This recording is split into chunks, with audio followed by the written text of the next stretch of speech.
Hey, welcome back everyone. It is now August 2nd of 2020, and ever since the official release of Star Wars: The Rise of Skywalker, a lot of fans around the world have been very intrigued about the future of the Star Wars franchise by Disney, Lucasfilm, Bob Iger, Bob Chapek, and exactly what they plan to do with this new Star Wars universe. This is Mike Zero. Make sure to subscribe if you are new to the channel for future Star Wars content.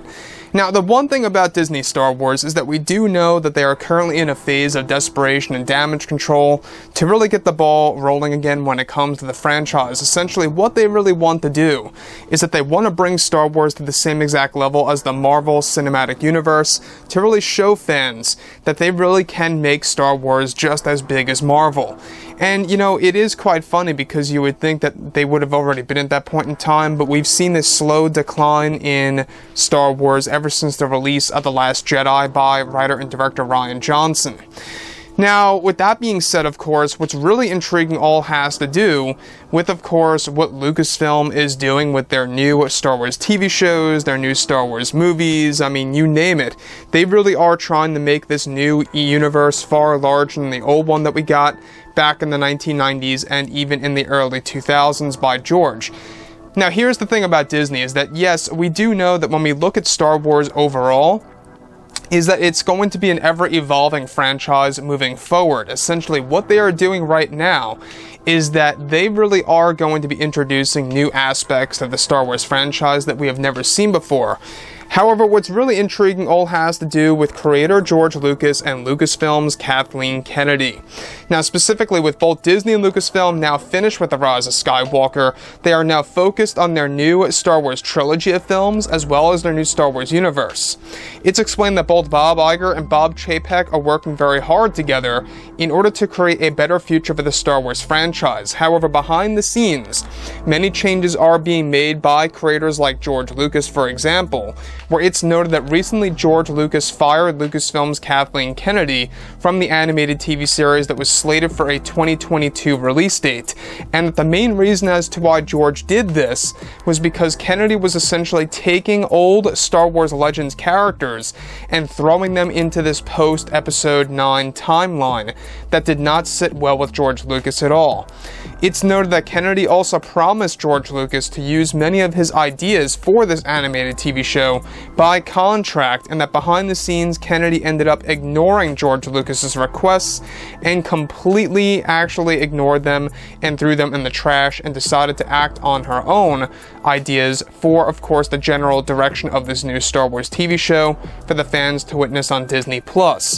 Now, it's described that this major change involved George Lucas to have a talk with Bob Chapek, which gave him the go-ahead to fire Kathleen Kennedy from the Star Wars series that allowed him to actually then give it over to Dave Filoni and Jon Favreau.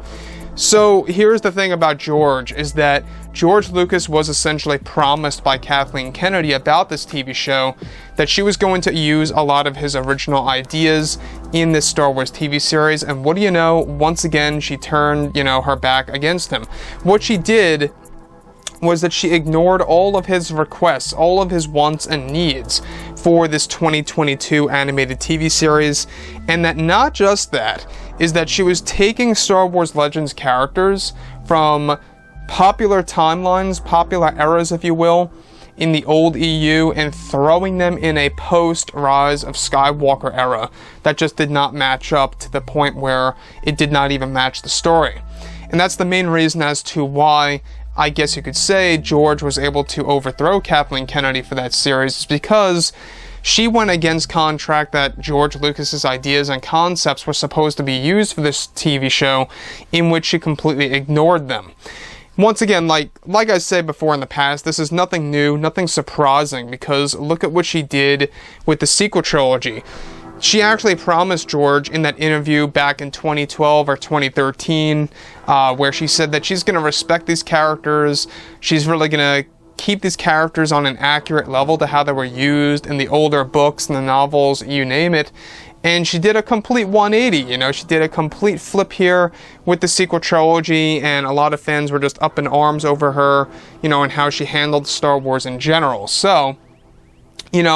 when we look at George Lucas, I think what he's doing now with this TV show, by handing it over to Dave Filoni and Jon Favreau, this is obviously good news. This tells us, the Star Wars fandom, that things really are starting to shape up, and that Disney and Lucasfilm really are trying their absolute best to really deliver quite an exciting experience for the Star Wars fans to enjoy. Again, you know, this new timeline that's going to be introduced is going to introduce a brand new mythology. It's going to add tons of new Star Wars lore that we have never seen before, and I am quite honestly excited to see what's in store for the fans for the next couple of years. So with that being said, guys, you know, drop a comment below. Let me know think about all of this in the comments, and if you guys did enjoy the content for today, do make sure to drop a thumbs up on this video to support the channel. I thank you all so very much for the kind support, and I'll catch you guys next time.